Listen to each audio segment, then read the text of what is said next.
Bonjour à tous et bienvenue pour le podcast hebdomadaire de la cellule aujourd'hui sur Sens. Aujourd'hui on a la chance d'être à Lyon, alors on en profite pour faire parler un petit peu les joueurs qu'on n'a pas l'habitude d'entendre sur le podcast de la cellule, les joueurs de Lyon, les joueurs du sud de la France. Adrien, t'es avec nous, cette fois-ci c'est pas toi qui viens vers Saint-Malo. Pour une fois c'est voilà, tu viens, c'est moi qui viens à toi. Nous sommes également avec, j'ai déjà oublié son Aloïs. Ah oui, alors Aloïs n'est pas le Aloïs que vous avez l'habitude d'entendre sur le podcast, c'est un autre Aloïs. Aloïs, bonjour. Bonjour. Nous sommes avec Laure. Bonjour. Donc vous êtes tous les deux joueurs d'Adrien. Et puis Prez qui est avec nous également. Toi aussi, tu es un joueur d'Adrien. Bah oui, exactement. D'accord, ok. Mais pas sur la même table. Voilà, c'est ça. C'est bien ce qui me semblait. Vous n'êtes pas de la même table. C'est ça. Donc Laure et Aloïs, vous êtes arrivés jusqu'à l'épreuve de buveur dans Sens Mort, c'est bien ça? Ouais, à peu près à moitié de mort. Et Prez, toi, tu es Alors, je dans le sein des saints. C'est qu'on l'appelle Mister Prez. C'est Mister Prez. Mister Prez, excuse-moi. D'accord. Mister Prez. Mister Prez, tu es presque dans le sein des saints, non? Tu fais partie de la table très avancée. Exactement, ouais. Voilà, c'est ça. Bon. Et puis, nous sommes également avec Volion. Volion, ça me fait super plaisir de t'avoir avec nous sur ce podcast également. Bah, ça me fait fait plaisir longtemps aussi. qu'on Pas les voulait autres, t'inviter. c'est important de le noter. Également, j'ai dit, hein. Les auditeurs auront entendu que tu t'es planté lamentablement. Donc, j'ai dit également. Voilà, Volion, parce que ça fait longtemps que tu participes sur Casus, sur Silent Drift à des critiques, même à des oui. CR, j'allais dire, à des comptes rendus de parties de Sens. Ça fait vraiment très longtemps que je te dois une intervention dans le podcast ça de la avait déjà cellule. été fait il y a un moment sur Sens est-il un jeu dangereux. Ah là exactement, tu étais intervenu C'était il y a via longtemps, téléphone, oui. ouais, à l'époque, et là maintenant te voilà en vrai, en Voilà, chair et en enfin, os. Je me lève plus la main pendant un an. Voilà. Et voilà. Et aujourd'hui, je vais commencer par vous. C'est ce que tu avais dit déjà. Tu avais déjà commencé à faire ton fanboy la dernière fois. Je vais déjà commencer par vous poser un certain nombre de questions parce que vous avez une particularité en fait autour de cette table. C'est que vous êtes des joueurs que je n'ai jamais rencontrés. Parce que la plupart des joueurs qu'on connaît en Bretagne sont avant tout des joueurs que j'ai entre guillemets initiés, c'est-à-dire que j'ai mis à mon propre jeu en les rencontrant dans des conventions, ce genre de choses, ou à qui j'ai vendu le livre directement. Là, c'est pas votre cas. Donc ça m'intéresse vraiment énormément d'avoir vos retours. La première question que j'ai envie de vous poser, c'est une question qui vient régulièrement dans les critiques qu'on fait du jeu, c'est comment est-ce que vous avez vécu les premiers instants avec Sens, à savoir la lecture de l'univers et la création de vos premiers personnages? Est-ce qu'il y a eu des difficultés qui se sont présentées? Est-ce que l'univers vous a séduit tout de suite? Est-ce que vous êtes ennuyé? Mister Prez. Alors moi, ça commence à remonter un peu. Mais la découverte de l'univers est très intéressante. Le début, tout ce qui est découverte, etc. Alors nous, ce qu'on avait joué sur sa table, c'est le premier scénario était quelque chose d'assez simple, vraiment découverte de l'univers, etc. Vous avez commencé par quel scénario? C'est quelque chose. Akina? Le scénario Akina, ouais. Ça va être plutôt le poète, je pense, au début. Oui, d'abord le poète. D'accord. Ouais, mais je sais pas si on n'avait pas fait le poète et Akina dans la même session, quelque chose comme ça. C'est possible, oui. Voilà, et dès je dirais, deuxième ou troisième scénario, on commence déjà, c'était le scénario qui était au pôle Nord. Oui, c'est ça, ouais. Où là, on commence directement à avoir de grandes révélations sur l'histoire qui avance à grands pas. Et là, l'univers se découvre petit à petit. On commence à bien le connaître, mais disons qu'on l'intègre de plus en plus, quoi. D'accord. Et cette première confrontation avec l'univers par le biais d'un texte à lire, comment est-ce que tu l'as fait jouer, Adrien, toi? Alors là, Je l'ai lu. Tu l'as lu? Vraiment, ouais. Et ah oui, il y quelle a un grand impression ça texte. vous- Il y a un grand ouais. texte très long avec tout le BG, avec une voix de machine qui dit initialisation du programme Renaissance, etc. Ah oui, c'est etc. ça. J'avais rien compris, je crois, et j'avais demandé aux autres joueurs de m'expliquer. C'est souvent la première impression qu'on a de Sens, c'est souvent ça. Et la plupart des retours que j'ai, c'est oh là, ça fait un effet bœuf. Alors j'ai soit c'est chiant, soit des gens qui sont complètement captivés. Ça m'est arrivé aussi d'avoir des gens qui étaient là, et complètement captivés. Moi personnellement, quand on me lit un texte, ça me fait chier. Alors moi je sais que Aloïs. je suis du genre à bien aimer écouter les textes. Ouais. Donc j'ai tendance aussi à écouter dans tous les jeux de rôle à lire au moins l'introduction de l'univers, les choses comme ça. Ouais. Ce qui fait que le fait d'entendre lire le texte, ça m'a absolument pas dérangé. Ouais. Et j'ai plutôt apprécié et ça rentre bien dans le sujet. Enfin, personnellement, je trouve que ça rentre vraiment bien dans le sujet. D'accord, ok. Parce que c'est justement pour ça qu'on avait mis en ligne avec Valérie la vidéo La Guerre des Immortels, épisode 1, parce qu'il y a un épisode 2 qui sortira, qui raconte, où il y a un narrateur qui raconte l'histoire. Et on a choisi la voix de Benoît Alman, donc qui est le doubleur de Kane dans Legacy of Kain, le doubleur également de beaucoup de personnages en fait de jeux vidéo, mais également de Morgan Freeman au cinéma. Donc c'était un bon narrateur et donc on l'a pris aussi pour ça. Laure, toi, est-ce que tu te souviens de tes premières impressions? Oui, je me souviens bien d'Adrien en train de lire le texte. Ouais. J'ai bien aimé le texte dans la mesure où c'est vrai qu'on rentre bien dans le truc, etc. Initialisation, etc. C'est vrai que ça fait vraiment rentrer dans l'univers, démarche. quoi. Ouais. Mais après, c'est vrai que le concept de lire un texte comme ça, au bout d'un moment, je comprenais plus rien de ce qu'il racontait et j'arrivais plus à raccrocher les wagons. Mais Ouais.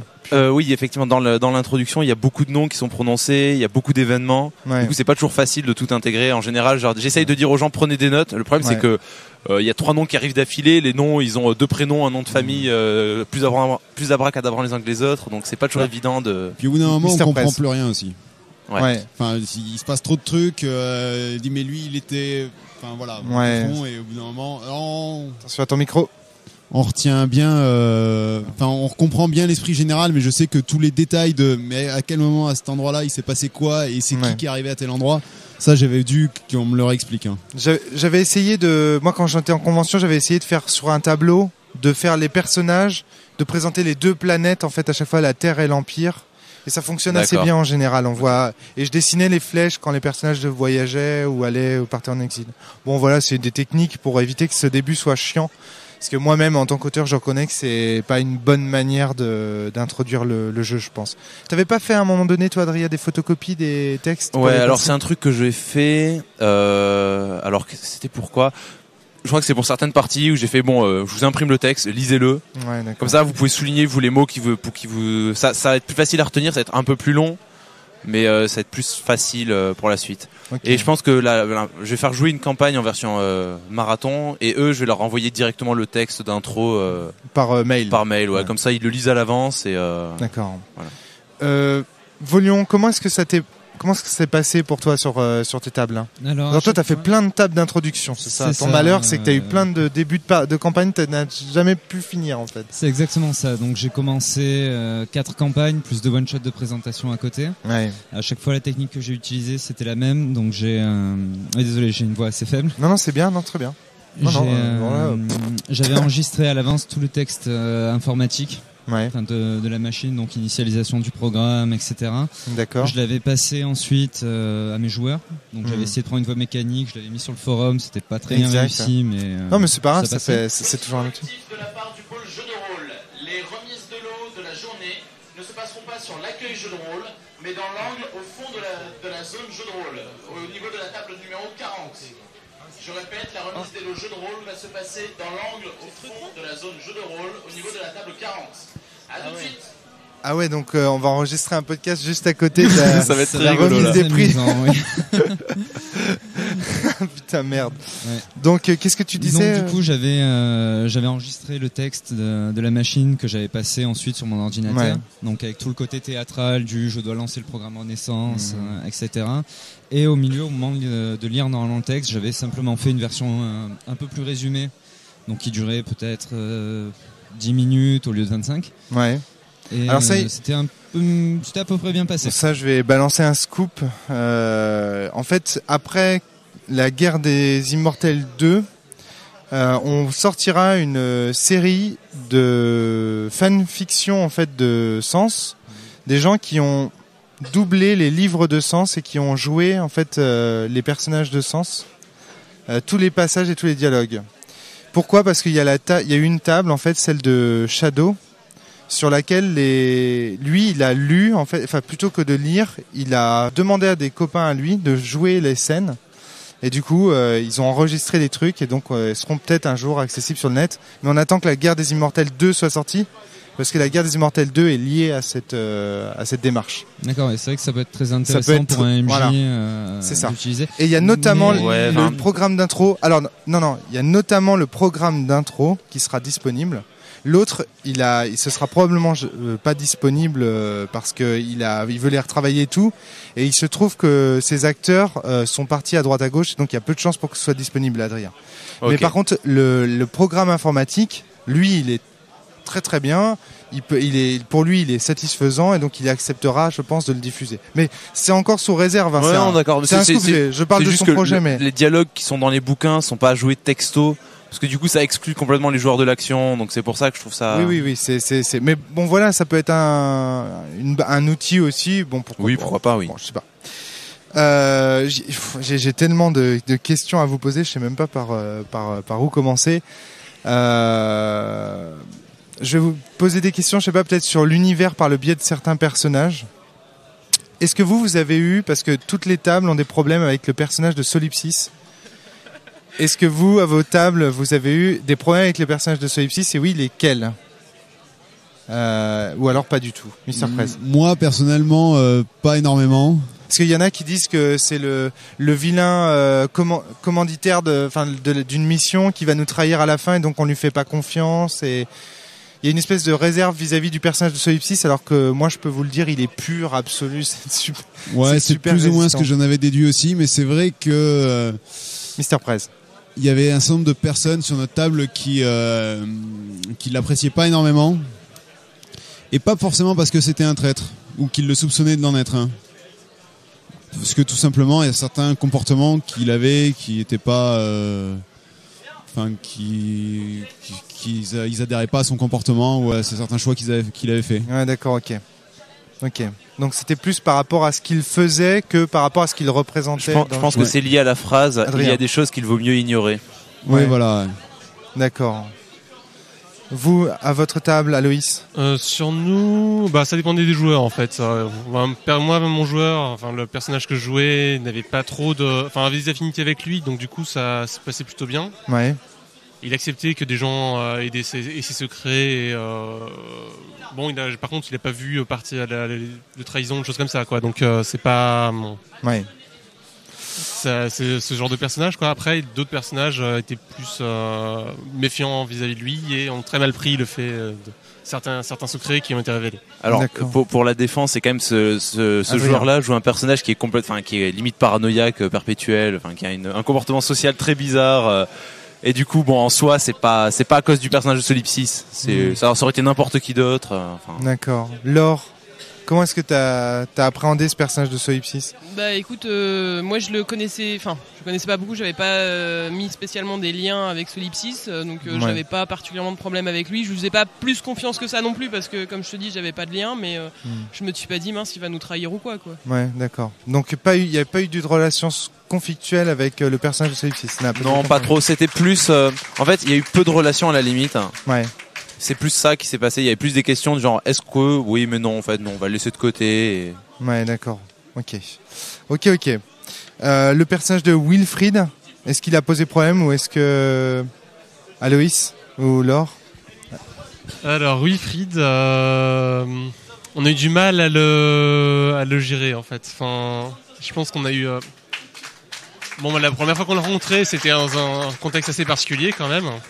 Et après, il en a fait un peu à sa tête. Et du coup, ça nous a pas forcément plu parce que on avait d'autres plans côté qui D'accord. correspondaient pas forcément à ses objectifs à lui. D'accord, ok. C'est la frustration dont tu m'avais parlé une fois, Adrien, comme quoi il y avait des joueurs qui avaient été frustrés parce que au niveau de la scène avec Wilfried, ils n'avaient pas de choix. Alors ça, c'est dans Mort, ouais. Ouais, voilà, c'est dans Mort, le moment où Wilfried décide de fait quelque quitter. chose de spoiler. Ouais, d'accord. Mais tout le Oui, monde mais est au courant. pour peut-être l'auditeur, je sais pas. Ah oui, d'accord. Ok. Ouais. Et à ce moment-là, le livre dit ça doit se passer comme ça. Ouais. Bon, il s'avère qu'en fait j'aurais pu avoir le choix, je le savais pas sur le coup, et donc du coup les joueurs ont eu la frustration d'avoir ils faisaient vraiment beaucoup de choses dans le bon sens, mais il y avait le mur du ça va se passer comme ça, du déterminisme en fait. Et donc ça c'était pas très très bien placé, ouais. Alors, D'accord. Ça, moi j'ai noté Mr. que ça arrivait à certains moments, enfin dans le livre, enfin dans la campagne, ça arrive Ouais. à plein de moments. Le le côté. Où on se bat pour des choses et vraiment on y met tout notre cœur et il y a le mur du MJ et on voit clairement que c'est pas un mur franchissable. non mais c'est en plus pas un mur, c'est un mur du MJ qui est là pour des facilités scénaristiques Ouais. et pas pour des raisons des vraies raisons scénaristiques. D'accord. Donc alors qu'est-ce que tu entends par facilité scénaristique, c'est-à-dire que C'est-à-dire qu'il y a certaines choses vous ne pouvez pas les faire. Voilà, c'est comme ouais, ça, voilà, voilà, c'est si ça. vous le faites, la On est campagne est d'accord. par terre, voilà. Et du coup, alors qu'il n'y a pas de raison pour qu'on les fasse pas. D'accord, ok. C'est un Lord- sentiment que j'ai repéré. C'est pas c'est un sentiment qu'on retrouve beaucoup dans toutes les campagnes. Ouais, dans les longues campagnes en général, ouais. Dans les longues, enfin ouais, même dans les courtes en fait. Je Toutes celles qui ont été préécrites. Je te voyais opiner du chef Laure lorsqu'il disait qu'il y avait du déterminisme et des choses qu'on ne pouvait pas changer. Toi aussi, ça t'a frustré, j'ai l'impression. La scène dont il parlait dans Mort, en fait, c'est un scénario où j'étais pas là, je crois. Et par contre, oui, je repensais à la fin de Renaissance où c'était peut-être pas forcément du déterminisme, mais on avait quand même des grandes balises pour faire ce qu'on a fait. Ouais. Et voilà, donc c'est un peu. C'était un peu. En gros, Ouais, ils c'est un se sont peu rendus frustrant. compte, un peu tard qu'ils avaient un choix. Et ils se sont qu'on avait rendus pas compte fait au le tout bon. dernier moment. Du coup, j'ai fait bon bah tant pis. D'accord. Volion, même si ça a peut-être tes campagnes n'ont peut-être pas été assez loin, si pour ressentir ce genre de Pas sentiment. forcément. Alors, au niveau de Solipsis, je reviens brièvement. Ouais. Mes joueurs dans l'ensemble. Je t'ai pas ont- posé la question, excuse-moi. Ben, je c'est pas grave. Dans l'ensemble, mes joueurs ont vraiment beaucoup aimé Solipsis. Il n'y a pas D'accord. eu une table sans un joueur secrètement amoureux de Solipsis. Mais ça, je pense que c'est la façon de le faire jouer. Ouais. Et ça, je sais que Solipsis, c'est un personnage, j'ai du mal à le faire jouer. Enfin, C'est ça. voilà. C'est un passage qui est vraiment passé un moment. Moi, ça va, je l'ai dans la peau, mais par exemple, Wilfried, à l'inverse, j'ai beaucoup de mal à l'interpréter. Et Solipsis, le problème que j'ai eu en fait, c'est pas qu'il y avait une animosité ou une défiance, Ouais. c'est plus que les joueurs se reposaient sur lui pour tout. D'accord. C'est-à-dire que on a une question, on appelle Solipsis. On fait ça ou ça, on va demander conseil à Solipsis. Ouais. Donc Ça, je l'ai eu sur beaucoup de tables aussi. Ouais. normalement, il les a envoyés chier parce que trop c'est trop. Et puis bon, faut bien qu'ils soient un peu grands et qu'ils fassent leur vie tout seuls. Ouais. Et par contre, j'ai eu une énorme méfiance vis-à-vis de Wilfried, notamment à cause de l'épreuve du poète, parce que finalement, ce type qui est surpuissant, qui a le pouvoir de tuer juste avec quelques lignes, qui est à moitié instable et totalement incontrôlable, est-ce qu'on peut lui faire confiance ? Ouais. Présenté comme ça, la réponse c'est clairement non. Ouais, c'est vrai, c'est juste. Donc D'accord. ça après c'est peut-être moi aussi qui me suis planté. C'est dans mon incroyable de voir interprétation comme les ressentis sur les personnages de sang sont différents de table en table. C'est-à-dire qu'il y a des joueurs qui sentent vachement, il y a des tables de joueurs qui se sentent super proches de Wilfried, inversement, qui voient Solipsis comme une ennemie vraiment, qui leur cache des choses et tout. Il y a toujours une proximité avec le personnage de Maria Gridway, très importante chez les joueurs et qui fait que parfois Solipsis peut être Laure, j'ai l'impression que... En fait, moi, dans mes traits de base, je l'avais pris comme mentor. J'avais fait un médecin et c'était elle qui m'avait tout appris. Donc ouais, Maria Gridway. Ouais, d'accord. Et comment est-ce que du coup tu vis la campagne de Sens Mort Mal. pour le moment? D'accord. Très mal. Bon, c'est un peu le principe aussi, c'est que les joueurs en prennent plein la gueule dans Sens Ouais. Mort. Surtout que c'est elle aussi l'élu à qui il est arrivé quelque chose. Oui. Donc, Ouais. Ah d'accord. Bon, une chose est sûre, c'est que moi ça me... j'ai ça l'impression d'être un politicien avec toute cette langue de bois. On peut pas dire à partir de maintenant on spoil et si vous voulez pas être spoilé vous écoutez plus quoi parce que là ça va plus là. Non mais bon, de toute façon on va parler de Renaissance surtout. donc D'accord, on ok. prépare, ensuite. Qu'est-ce que je voulais dire? Oui, moi ça me fait chier que vous ayez ressenti le mur du déterminisme des épreuves. En même temps, j'ai envie de vous demander, est-ce que vous pensez vraiment que il n'y a pas une chose intéressante justement qui est issue de ce déterminisme, le fait que l'histoire du coup elle va être cohérente et qu'on sait que qu'on va prendre des twists dans la gueule et des what the fuck comme dirait Adrien, selon le concept consacré. Est-ce que ça n'a pas des bons côtés aussi? Laure Si, forcément, ça crée de la cohérence, comme tu dis, ça fait partie. Il y a plein de jeux où on joue effectivement et où on sait qu'on va être mené par là et qu'on va être obligé d'aller par là et que ça va se passer comme Est-ce ça. que malgré tout vous prenez du plaisir en dépit Oui. de ces murs-là? Ça énerve, mais après c'est oui. Enfin, c'est-à-dire qu'il y a des fois quand quand on te pousse vers un chemin, ça va être non, j'ai pas envie d'y aller, c'est nul et ça sert à rien. Mais dans Sens, j'ai pas eu ce ressenti-là. Ah, yes. Dans Sens, c'est juste tout va bien. Rassuré, putain. Dans Sens, c'est juste énervant parce que tu sais que tu pouvais pas faire autrement, mais en même temps, tu sais que tu pouvais pas faire autrement. Donc, je pense que le point que je vais changer dans la manière de maîtriser sur ça, c'est que je vais être plus explicite en amont en disant cet élément-là, vous pourrez pas toucher. Vous allez le jouer pour faire du roleplay, mais voilà, ça va se passer et serrer les dents, quoi. Je trouve que à la fois le joueur et le personnage sont frustrés, mais se rendent compte que il y a un blocage, quoi. En tant que joueur, on sait que c'est quelque chose de scénaristique. Ouais. Et en tant que le personnage, je pense que, moi, la façon dont je pense que mon personnage l'a ressenti, c'est la frustration, mais une certaine incapacité à faire autrement, quoi. De l'impuissance, en fait. L'impuissance, ouais. C'est qui est vraiment l'objectif. Qui peut être aussi une source de motivation derrière, en fait, mais une certaine impuissance, quoi. Mais le personnage ressent l'impuissance et du coup, ça rentre, c'est cohérent avec l'univers, en fait. D'accord. Ouais, c'est vrai que c'est ce que je voulais aussi. Moi, ce que je voulais théoriquement, c'est qu'il y ait de l'illusionnisme. C'est-à-dire que les joueurs se sentent libres quand même, malgré tout. J'avais pas envie quand même qu'à un moment donné, les joueurs découvrent que là, c'est obligatoire. Mais bon, voilà, je crois que c'est Volion. Ça, de toute façon, je pense que c'est vraiment le rôle du MJ aussi de piocher dans ce qui s'est passé à la table, le petit élément qui fait que Wilfried va faire ce qui était prévu. Ouais. Et ensuite, utiliser les motivations des personnages. C'est ça, les motivations de leurs actions. Le fait que Maria fasse ce qu'elle fait au début de Sens Mort, il y a toujours moyen, je pense, de trouver dans une phrase qu'a dit une fois un des joueurs un élément d'explication qui fait qu'ensuite elle a cogité. D'accord. Et elle a pris cette décision-là. Alors. Ça met aussi, c'est aussi lié à ma façon de maîtriser, mais j'apprécie de mettre les joueurs face à leurs responsabilités. D'accord. Donc c'est vrai que là je le vois dans mon paradigme à moi qui est vous avez fait ça, vous avez dit ça, tant pis pour vous. Faites face aux conséquences. Et du coup ils se retrouvent avec le bon vieux mur, mais ils l'auront peut-être pas vu. Mr. Press, ça n'affecte quand même pas ton expérience de Sens, ce déterminisme, ce côté démo qu'on peut pas rien empêcher. En fait, c'est quelque chose qu'on retrouve, comme disait Adrien, sur toutes les grandes campagnes du commerce, mais toutes les grandes campagnes préécrites. Ouais. Toutes celles où il y a justement tout un univers qui est en train de se mettre en place, qui est en train de bouger.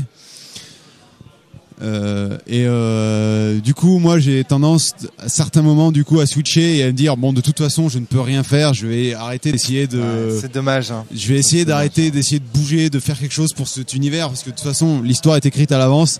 Je vais essayer plutôt de faire des trucs à mon niveau, faire des actions qui n'auront pas de conséquences à l'échelle de l'univers, et faire des trucs. Rester à ce niveau-là, parce que de toute façon, en suivant le scénario. L'univers bougera tel qu'il doit bouger, tel que c'est prévu qu'il bouge. C'est quand même un gros défaut. Hein. Mr. Prez. Moi j'ai joué sur les grandes campagnes d'INS, de L5A, ce genre de truc, on le retrouve beaucoup. Hein. Ouais. C'est là qu'on voit que Sens reste un jeu de rôle traditionnel malgré tout. Aloïs, même si cela est justifié par une métaphysique particulière. Hein, c'est ça. Si je voudrais une comparaison avec les jeux vidéo, je suis un gros joueur de jeux de rôle sur jeux vidéo et je sais qu'il y a beaucoup de discussions récemment, dans les dernières années, entre les jeux de rôle très linéaires et les jeux de rôle très ouverts. Tout à fait. Et open world et le sens c'est les jeux dits asiatiques et les jeux dits américains. Voilà. Et typiquement Sens, c'est un jeu très linéaire, en sens où il y a un scénario qu'il faut suivre. Sachant que je suis très fan de jeux linéaires, pour moi ça pose pas trop de problème de suivre un scénario et une campagne où finalement on va découvrir des choses au fur et à mesure. Alors ça c'est clair. Moi, il faut le dire aussi. C'est surtout une question de goût, je pense, derrière. Ouais. Moi, c'est par exemple ma campagne préférée en jeu de rôle, c'est l'Orient Express. Il n'y a pas de campagne plus linéaire que celle-là. J'aime beaucoup celle de Chine aussi, que j'ai malheureusement pas eu le temps de terminer, donc je peux pas vraiment la critiquer parce que faut avoir tout vu, mais du peu que j'en ai fait, j'ai adoré. Et c'est pareil, c'est une campagne super linéaire. Donc c'est aussi ce qui me plaît. C'est possible que ce soit pour ça que ça se retrouve dans le jeu. L'or sur l'aspect linéaire de la campagne, ça t'acceptes, tu sacrifies ta liberté pour découvrir l'histoire, ça va ou? Ouais, ça va, je le vis assez bien, comme je disais tout à l'heure. C'est bien. Non mais c'est bien. Bon. il y a un petit côté frustrant, mais c'est pareil quand on a lu certains livres par exemple où il y a la fin qui se termine pas comme on aimerait parce que elle se termine mal ou on l'aurait pas fait finir pareil et c'est toujours un peu frustrant, mais en même temps ça empêche pas que la fin elle peut être très bonne et qu'on peut l'apprécier. Bah Sens c'est pareil, il y a des moments où ça va être pourquoi on a fait ça, pourquoi on pouvait pas faire autrement, et puis derrière. Bon, je vais défendre un peu ma paroisse. Vous êtes encore dans Mort. À partir de la suite de l'histoire, on va dire, il y a des éléments qui vous permettent de vous libérer. Le système de jeu va évoluer. En fait, je sais pas si vous avez remarqué, mais alors je sais pas si Adrien tu fais jouer ça, mais l'évolution du système de jeu en fonction du sens dans lequel on se trouve. Ouais, alors je le fais, mais j'avoue que dans Sens Mort, les liens, ils y sont, mais je les tu les as existé avant. Non, mais surtout je les demande pas en fait en général. Enfin, ils interviennent rarement dans la partie. Les joueurs les ont, mais c'est vrai que j'ai du mal à les. Il faut dire que c'est un jeu qui est quasiment sans règles. Alors ça, je suis pas d'accord. Non, c'est pas sans règles, mais tu peux souvent t'en passer. Ouais, en fait, dans Sens Mort, t'en as rarement besoin des règles. Il y a des règles, mais il n'y a pas de système. Enfin, on peut se passer du système de résolution. Oui, c'est ça. Je maintiens la distinction entre le système de règles qui est comment on joue autour de la table. L'immersion, vous l'avez fait jouer. Oui, l'immersion, ouais. Le MJ, il y en a un. Le rôle des joueurs, il y en a un. La réplioïde, tout ça, il y en a. Il y a des règles. Mais il n'y a pas, le système de résolution est invisible. C'est-à-dire que il n'y a pas, à un moment donné, on arrête et on lance le dé, tu vois. Il n'y a pas de lancer de dé, mais autant dans Renaissance, les premiers scénarios de Renaissance, là, il y avait un système de règles. Il n'y a pas un système de règles aléatoire. Il y avait un système de règles. Les premiers combats que j'ai faits étaient tout à fait magnifiques. Et ils étaient basés sur un système de règles. Autant dans Sens Mort, nos personnages cessent d'avoir vraiment des caractéristiques pour plus avoir des capacités. Ouais, d'accord. Je vois ce que tu veux dire, mais la distinction que je voulais introduire, c'est celle entre système de règles, système de résolution. Si tu veux, système de règles, c'est les règles, comment on joue entre joueurs autour de la table. Oui, et système de résolution, c'est comment on gère les interactions physiques, fictives des personnages entre eux. Tu vois, joueurs, personnages. C'est ça la distinction que je fais. Alors, il n'y a pas de système de résolution, mais il y a un système de règles dans ce sens. En fait, j'ai l'impression que dans Sens Mort, on utilise beaucoup moins le système de résolution. Exactement. Il est beaucoup plus narratif et ça change beaucoup la façon de jouer. Mr. Press le fait remarquer, c'est très vrai, c'est voulu. Hein. Quand à la fin de Sens Renaissance, du coup, ça défend mon propos, c'est qu'au final, les liens sont utiles parce que les personnages vont pouvoir dire je suis attaché à machin, oui. Mais ça intervient pas. Mais si. Alors non, mais non. Ça intervient dans le système de règles qui est que tu dois jouer ton personnage le plus fidèlement possible. Donc si t'as un lien à 10, alors tu vas te sacrifier pour elle, tu vois ce que je veux dire? Oui, c'est vachement important en fait. Ouais, mais il n'y a pas forcément besoin du coup de l'écrire et de le mettre sous forme justement de quelque chose qui va se traduire dans le système de résolution. Le fait de l'écrire sur la feuille. Mon personnage, moi, tous mes personnages, quand ils sont attachés à quelque chose, ils vont agir dans ce sens-là. Ils ont une personnalité, les liens évoluent en fonction. Je comprends ce que tu veux dire.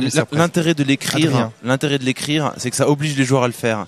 Toi, tu le fais. Un joueur qui ne le ferait pas, il va devoir le faire parce que le système lui dira fais-le. Ça, c'est le premier point. Le deuxième point, c'est qu'il y aura une vraie influence des liens dans la suite de l'histoire. Oui. Et qui vont vraiment devenir techniquement très importants. N'est-ce pas, Mr. Prez? Lore.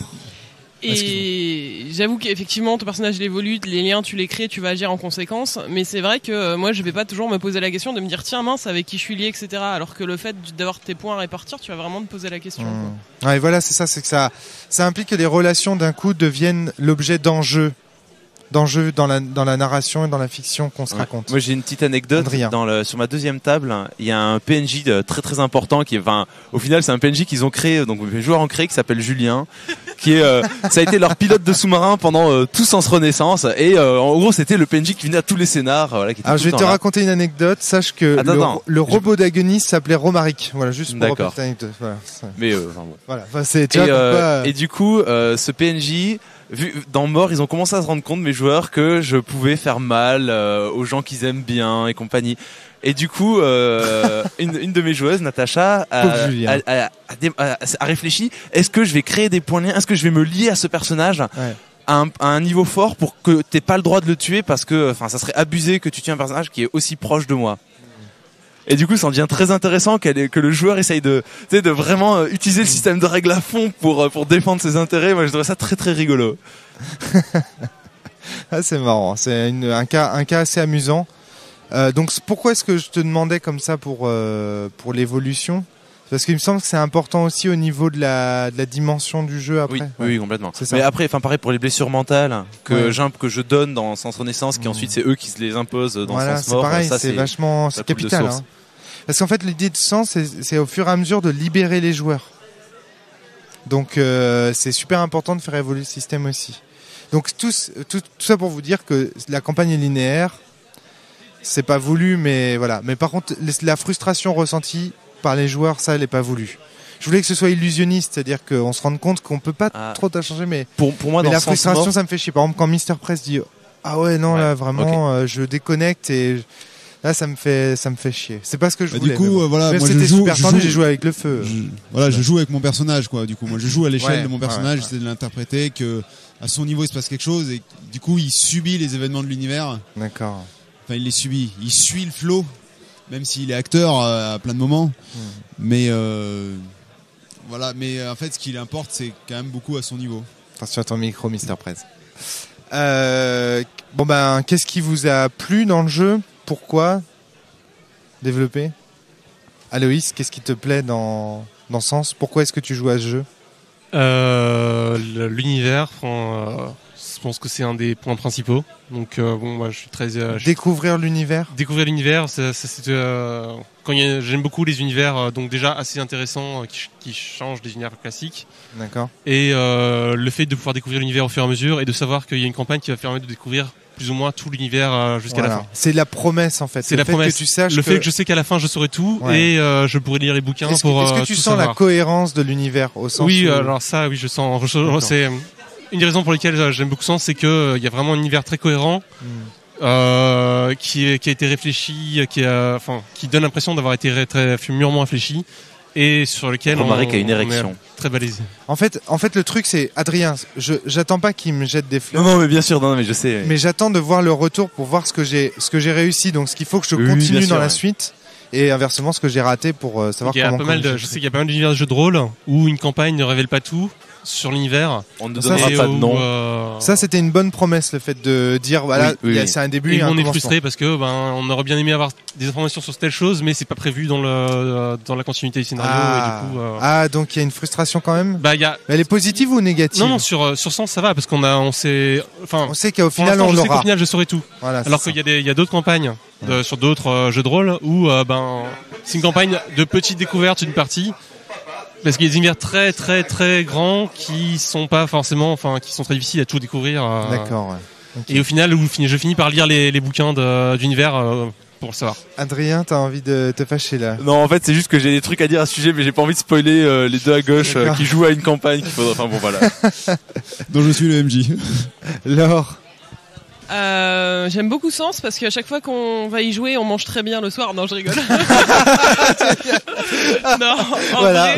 Volion retient. Mais c'est un moyen pour garder les joueurs. On mange très bien. C'est moi qui l'ai fait. C'est génial. La meilleure raison. Ouais. Elle vient de donner la meilleure raison de jouer à Sens. Franchement, c'est hyper Wittgensteinien ce que tu viens de dire. T'es au top, Laure. Merci. Un peu plus sérieusement, j'aime beaucoup l'univers. Il est très riche, un peu trop, surtout au début quand on connaît pas tout, c'est dur de. Mais une fois qu'on accroche, je le trouve très riche, donc c'est vraiment intéressant. Et le système de jeu aussi. En fait, le fait justement de pas lancer des dés tout le temps et d'avoir un système qui est beaucoup plus narratif et. Je trouve ça vachement sympa, sauf les points d'immersion négatifs, c'est pas bien ça. Alors, je me permets de rebondir vite fait sur ce qu'elle vient de dire, qu'elle dit que l'univers est difficile à appréhender au début. C'est une dualité qu'il y a dans certains livres. Parfois, tu rentres par la grande porte, c'est-à-dire de suite tu rentres dans un univers, tu comprends pas, il y a plein de personnages qui font des trucs et tout. Ouais. Et parfois tu rentres par la petite porte. Ouais. C'est assez difficile à faire parce qu'il faut montrer petit à petit. Et le problème dans un jeu de rôle, surtout dans ce sens, c'est que tu peux pas rentrer par la petite porte. Non. Donc je pense que ce premier mur à franchir, qui est la complexité, tu pourras pas t'en départir. Dans ce sens, t'as les deux en fait. Tu rentres par la grande porte, mais 30 secondes après, t'es au pôle sud, qui a une espèce de trou sans fond. Oui, mais il y a quand même la grande porte au début. Ouais, je suis d'accord. Mister Prez, ce qui te plaît dans le jeu? Rien. C'est de la merde. De quoi? Non, moi Sens, j'ai adoré quand j'ai découvert. Alors, qu'est-ce qui t'a... Justement, ce que tu disais, Adrien, pour moi, ça fait partie plutôt des bons points. C'est-à-dire que dès le début, on peut pas rentrer en effet en faisant une petite introduction d'un univers qui est proche d'une autre. Et du coup, on rentre. Il y a besoin de quasiment rien connaître pour commencer à jouer. Là, dès le début, il faut connaître l'univers dans lequel on connaît. On vit tout l'univers est complètement inconnu à quelqu'un comme moi. Ouais. Il faut entièrement le décrire. Voilà, mais pour moi, ça fait partie justement de tout ce qui est immersif. D'accord. Voilà. Après, je trouve aussi que l'univers, pareil, est très original. Le système des points d'immersion, je suis complètement pour. Ça manque quand tu fais un autre jeu de rôle après, ça manque. Mais du coup, je les ai réintroduits ailleurs. Je balance des points ailleurs, autre chose, mais je récupère.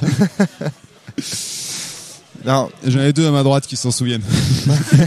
Laure et Aloïs en l'occurrence. D'accord. Ok. L'univers en plus est très surprenant. On découvre tout le temps des trucs auxquels on s'attend pas. Et pour reprendre ce qu'a dit Aloïs, j'espère qu'il est cohérent. Parce que je suis pas allé jusqu'au bout, j'ai encore énormément de questions. Adrien, par exemple, fait partie des gens qui craignent énormément sur l'univers de Sens. Et qui craignent son manque de cohérence. Ah oui, parce que nous... C'est le jour, quand t'es venu à Saint-Malo, il a essayé de faire un schéma, parce que je lui ai parlé en fait de toute la chronologie, je lui ai dit, tu pourras pas faire un schéma de Sens. Et puis, il a essayé quand même de faire... Et je sentais bien que dans la tentative... On m'aurait pas effacé le tableau, j'aurais réussi. Alors, je sentais bien que dans la tentative d'Adrien, il y avait cette tentative de schématiser quelque chose, mais que moi, j'avais pas prévu pour être schématisable comme il le voulait, en fait. Donc... Ça, c'est l'approche scientifique, je pense. Ouais, je pense. Mais cette idée que la chronologie temporelle compte, moi, c'est pas comme ça que j'ai réfléchi le jeu. Il s'avère que moi, depuis qu'on commence à jouer, ou peut-être depuis seulement... depuis la mission Equina, Mr. Prez, on réfléchit à beaucoup de choses sur ce jeu, on a émis beaucoup d'hypothèses. Ouais. En plus, depuis, il y a des nouveaux éléments qui sont venus enrichir tout ça, donc du coup, on a fait énormément d'hypothèses, beaucoup de réflexions, et du coup, ces réflexions sont basées sur le fait que tout est cohérent. Si jamais, s'il y a une incohérence quelque part, du coup, qui fait que... je vais vous faire un énorme réflexion spoil. sont par terre. Du coup, moi, je serais très frustré. Tout est cohérent. Oui, vous ne craignez pas. C'est-à-dire que j'aurais pas. C'est évident. En fait, c'est cohérent, mais c'est très compliqué sur certains points. Et on va se demander vraiment. Enfin, le fait d'essayer de le mettre par schéma et que ça soit complexe, ça vous explique un petit peu la fin, quoi. Ouais. Non, mais je m'en doute. Mais c'est à dire que pour l'instant, toutes les déductions qu'on a faites se sont révélées plus ou moins exactes. Moi, je fais le pari que vous êtes capable pour la plupart. Et Aloïs, alors pas le Aloïs sur ce podcast, mais l'autre Aloïs qui intervient de temps en temps sur le podcast de la cellule, a fait des déductions de ouf à partir des jeux actuels.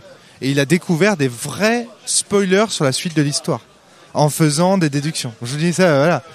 Ici, il y a malheureusement, j'ai envie de dire, Adrien est très avancé parce que je vais parler de beaucoup de choses, donc peut-être qu'il peut moins s'amuser à essayer de faire ces déductions-là, mais je peux vous garantir que c'est cohérent.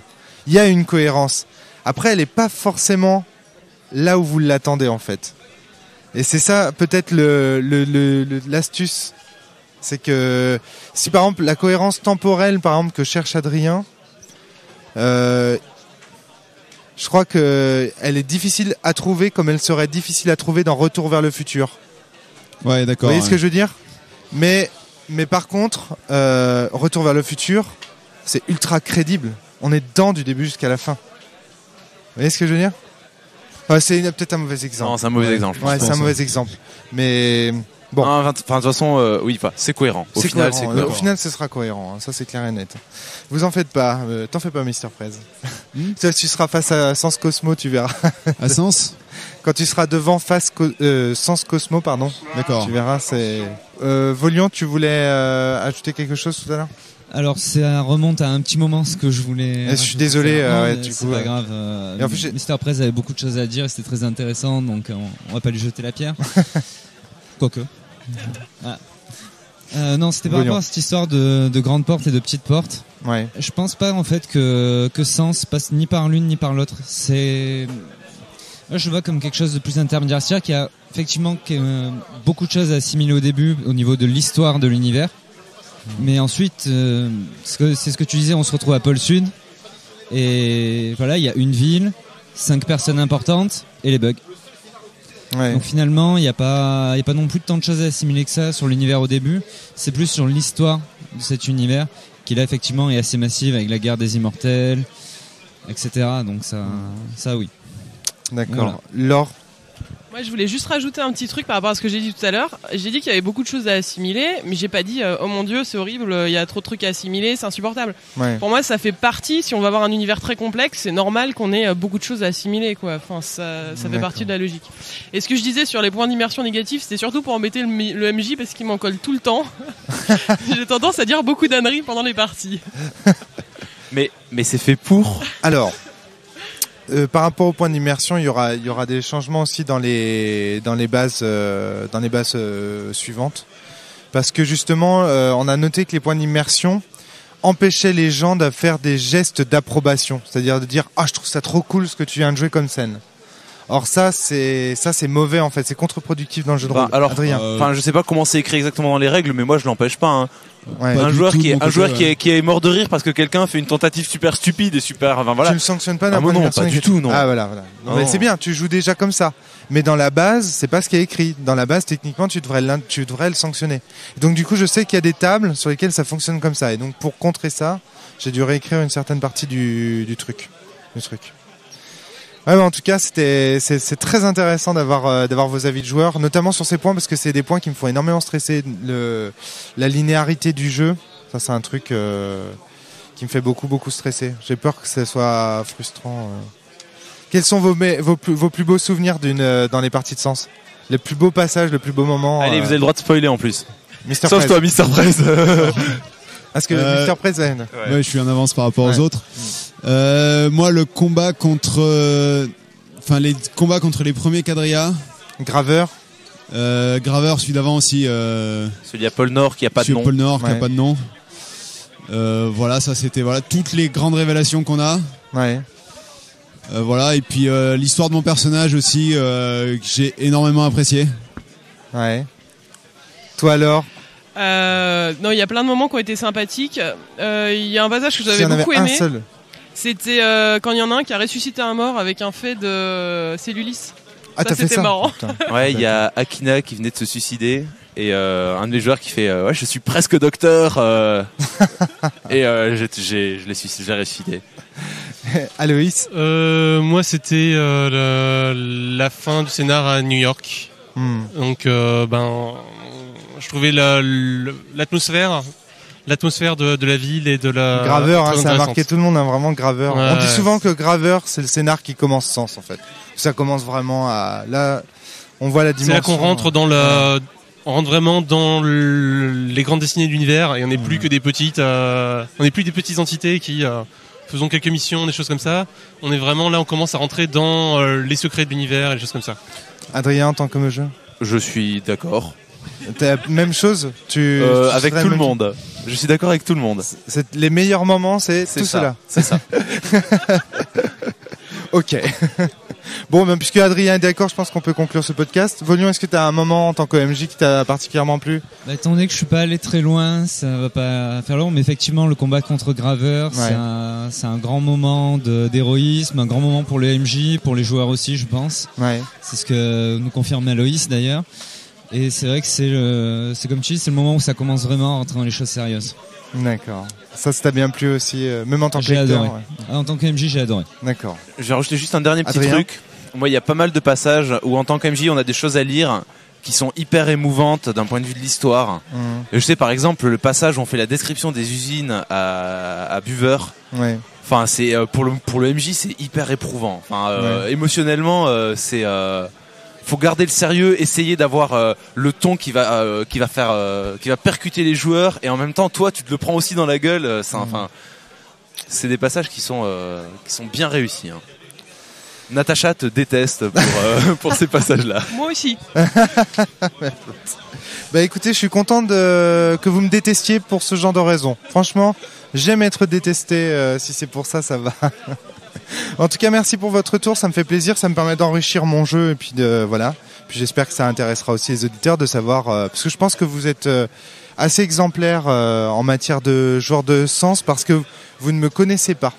Et c'est très intéressant pour moi. Merci à vous. Et puis il est l'heure d'aller manger dans un bouchon. Exactement. Merci à toi. À bientôt. Au revoir. Au revoir. Merci.